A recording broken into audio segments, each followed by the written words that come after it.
in talking about your career, which has been the definition of illustrious, and well, I don't also know. See, and in my attitude, there's always more. Yeah. And I remember talking to a friend of mine, her mom. Her dad had passed away, but he was a very famous songwriter here in Nashville. Mm-hmm. And he died about in his probably mid-50s, I'd say. And I said to her, I said, after he had his like 8th top 10 song or his 5th number 1, did he ever take the foot off the gas? Oh my gosh, yeah. And she goes, Jeff, the week before he passed away, he said to me, I think I wrote another one. Wow. He goes, he kept saying, I've got another one in me. I've got another number 1. And I'm like, okay, so we're not crazy. No. Like to me, I feel like my biggest songs haven't even happened yet. Okay. Sammy Cahn, who was a very famous writer, who did a lot of Sinatra, 40s, 50s, 60s. When I worked at Warner Chappell, they left an office for him and a typewriter. Mm-hmm. He would come up to Warner Chappell. This is in 95, 96. He would show up and sit at his typewriter and write lyrics at like 80-something years old. Because he can. I think that's the gift of it. It's because you can, you create. Yeah. Yes. That dude had some stories. That dude.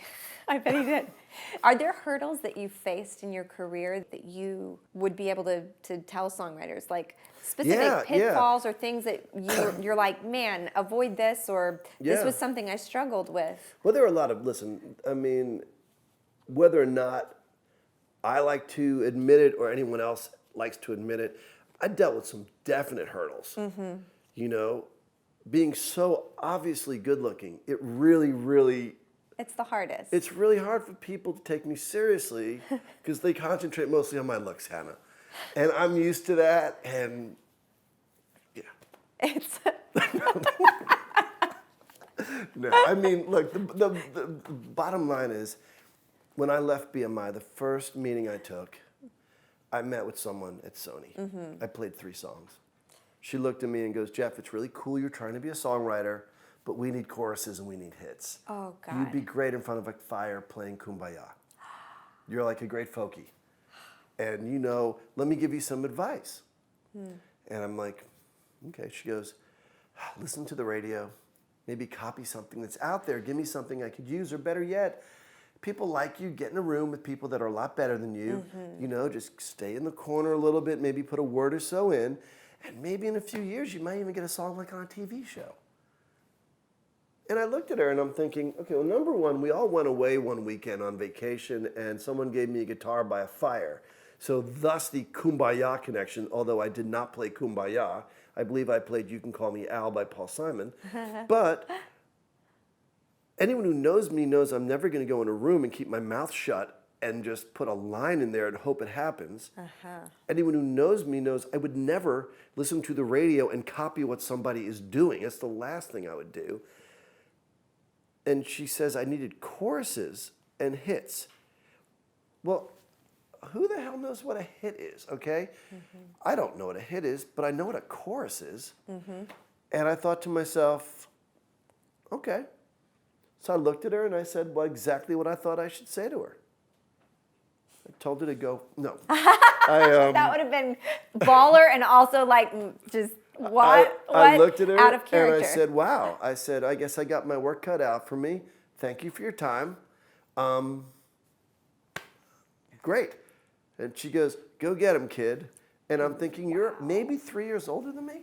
But anyway, so I got down to 550 Madison, and I will never forget, I just started laughing my head off. And I'm like, you know what? These songs might not be hits, but A, they all have choruses, and they don't suck. And I'm like, you know what I'm going to do? All these people know me as the BMI guy. This was fresh. This is within a year of leaving. Second meeting I took, I saw in the middle of my first song, the guy started looking at his watch and returning an email in the middle of my first song.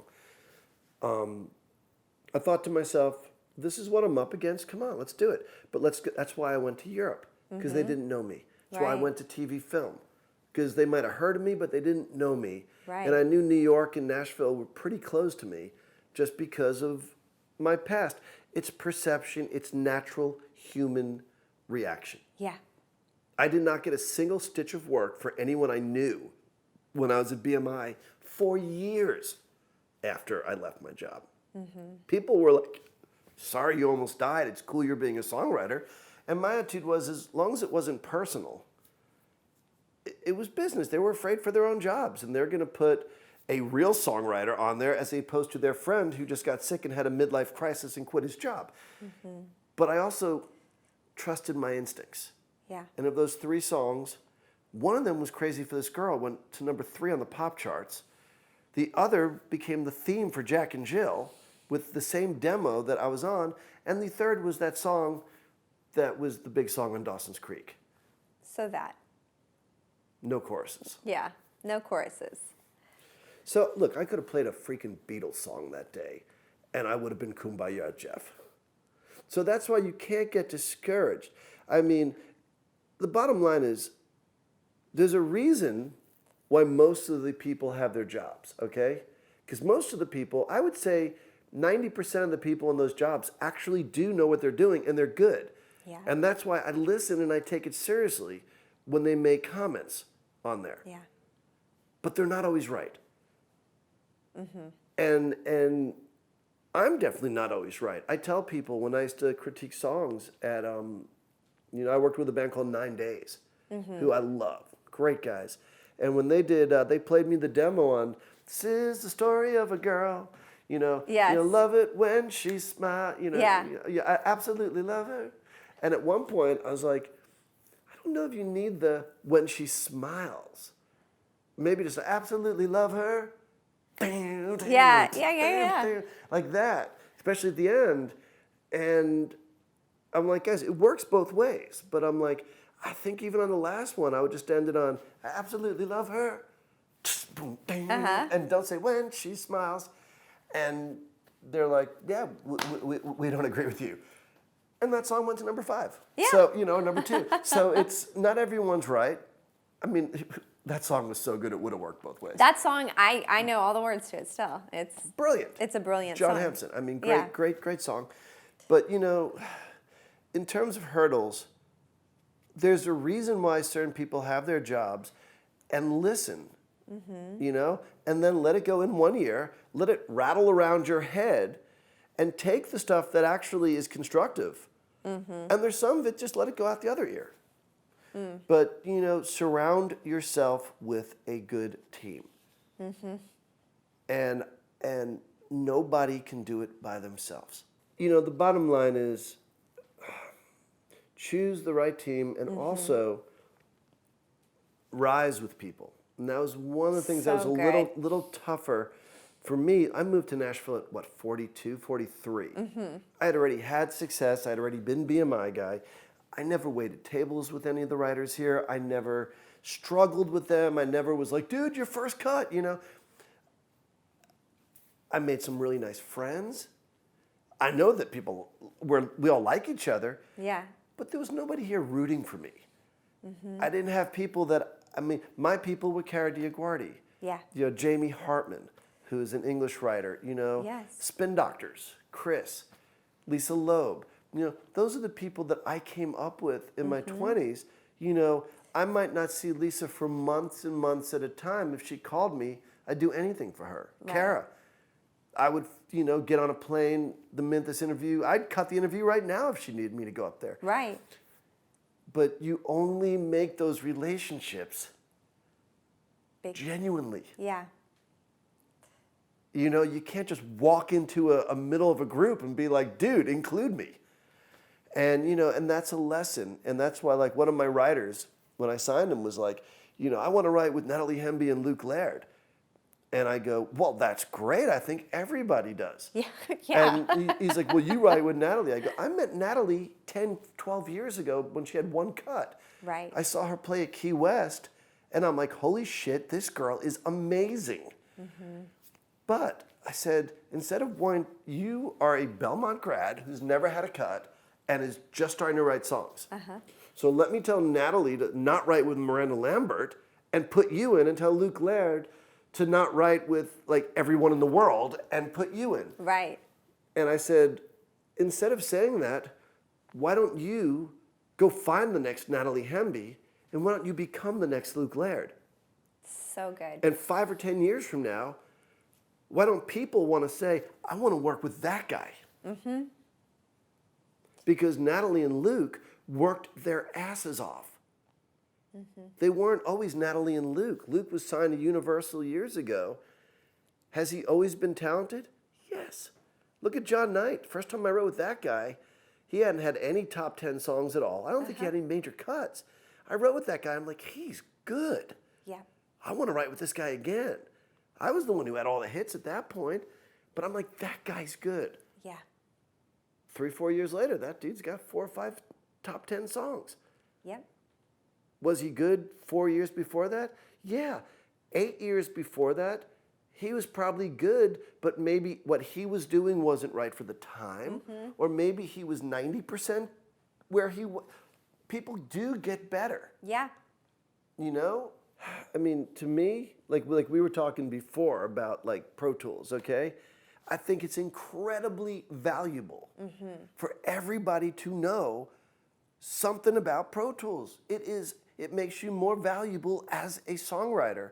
Right now, if you have the capability to do it, it makes you more valuable. I know there are certain rights that I was not able to get unless I brought somebody else in with me who is an engineer, producer, writer, just because I sucked and I was very slow at it. Yeah. So I'm, at my age right now, I am going back and I am having someone reconnect my Pro Tools, because I've had engineers for years. Yeah. And I relied on them.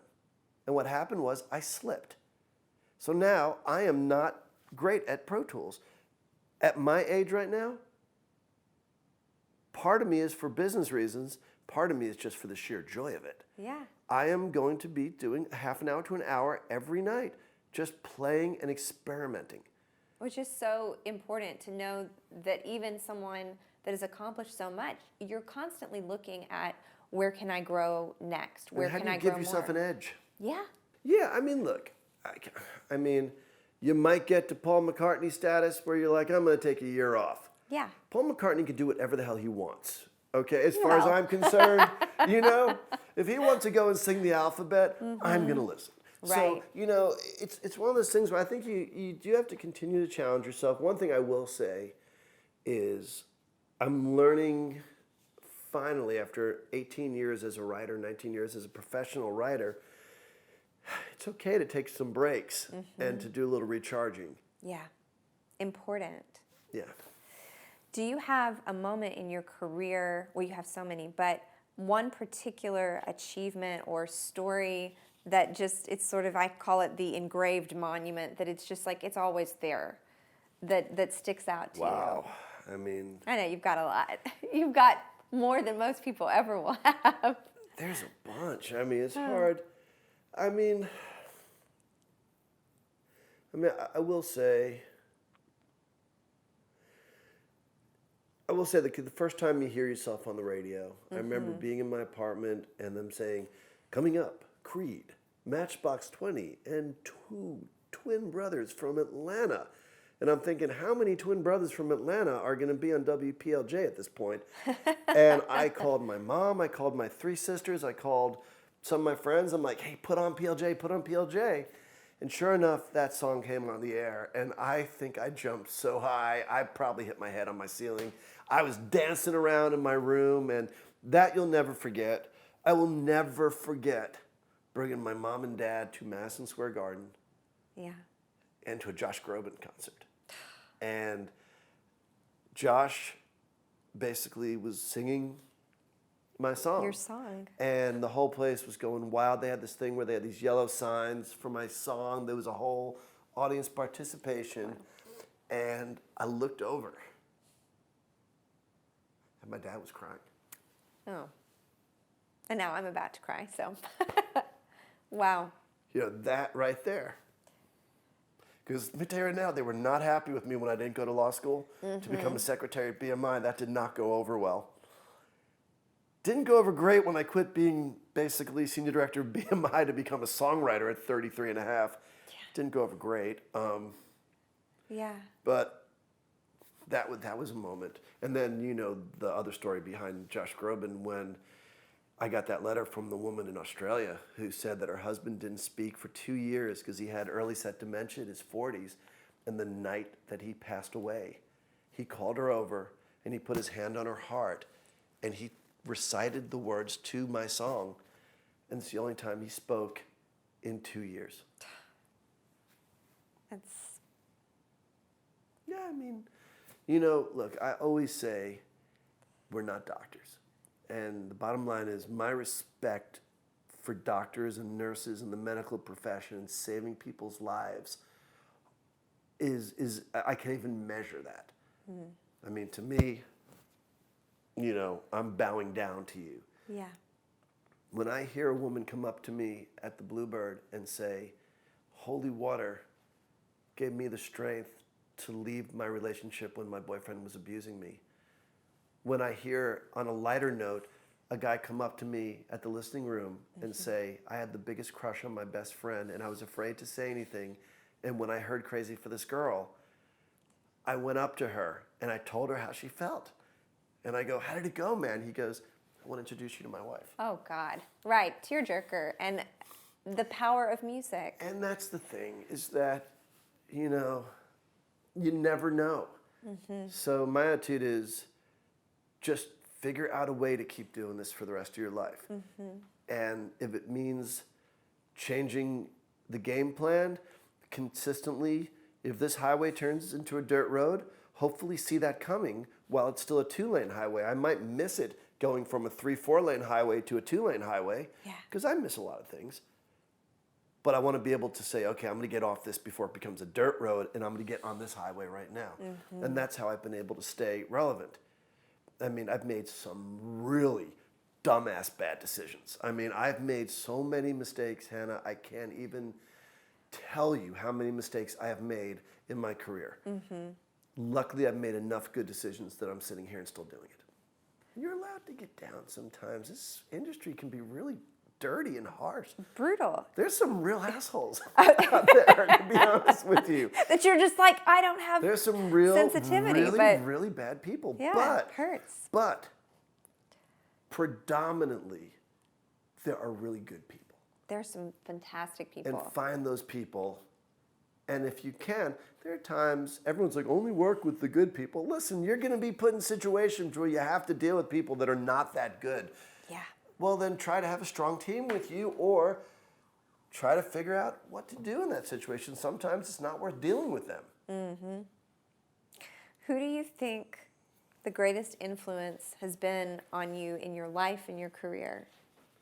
Huge Milli Vanilli fan. Really? No. I was like, really? You just saw my whole body kind of was like, I don't know how to lean into this. No disrespect to Milli or Vanilli. No. Influence, you mean?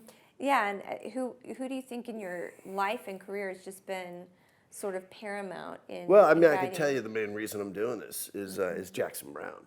I mean, he was my hero. Wow. And what's really cool is I've got to meet him a few times and have dinner with him, and that was one of those moments where I'm like, keep it together, be cool. Keep it together, be cool. But he's such a good guy that goes out of your head, and next thing you know, you're talking to someone. He's just so down to earth, and he was so generous with his being, and just he just made everyone comfortable.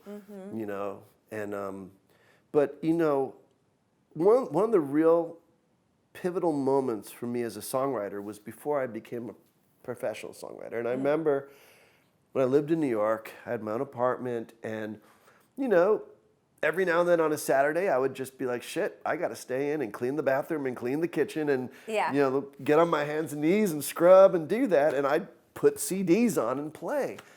And I remember back to back, I put on Jackson Browne, Late for the Sky, Tom Waits, the one with Old 55 and Closing Time, and then Bruce Springsteen, Greetings from Asbury Park. And I remember back to back listening to that.